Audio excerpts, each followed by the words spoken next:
பில்டிங்னா எப்படி 10 மாடி 15 மாடி அந்த மாதிரி பெரிய பில்டிங் இருக்குமா. உள்ளே ஃபுல்லாக என்ன வேலை அப்படின்னா இந்த ஸ்கேம் பண்ணுறாங்கல்ல, அதுதான் வேலையாம்.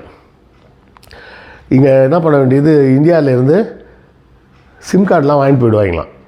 அந்த சிம் கார்டை யூஸ் பண்ணி வேறு ஏதோ ஒரு மிஷின் மாதிரி வச்சுருக்காங்களாம், அதில் போட்டு விட்டாங்கன்னா கால்ஸ் வந்து இன்டர்நேஷ்னல் காலாக இருந்தால் கூட நமக்கு காட்டும்போது லோக்கல் கால் மாதிரி காட்டுமா. நம்ம இங்கே பார்க்கும்போது லோக்கல் கால் மாதிரி இருக்குமா. அப்படி லோக்கல் கால் மாதிரி இருக்கும்போது என்ன ஆகுது, இது மாதிரி பேசி கீசி ஏமாத்துறது. கொஞ்ச நாளைக்கு முன்னாடி கூட போட்டிருந்தாங்க, மும்பையில் ஒரு வயசான ஒருத்தர் கிட்டத்தட்ட 2 கோடி ரூபாய் இழந்துட்டாராம் 3 நாளில். எப்படி இழந்தார், ஏன் இழந்தாருலாம் தெரில. இது வந்து ரொம்ப ஏமாத்துகிற ஸ்கேம். அதாவது இதில் இந்த ஹனி ட்ராப் ஸ்கேம்னு ஒன்று சொல்லுவாங்க. ஹனி ட்ராப்னா என்னென்னா பெண்களை வைத்து ஏமாற்றக்கூடியது அப்படின்னு.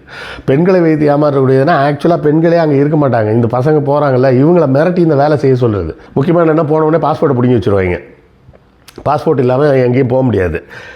உள்ளே வச்சு டார்ச்சர் பண்ணுறது. இதுக்கு வந்து ஒரு டீம் மாதிரியே வச்சு வேலை செஞ்சு அவங்களுக்கு மாத சம்பளம் கொடுத்து இதை வேறு வேலையாக செய்கிறாங்களாம்.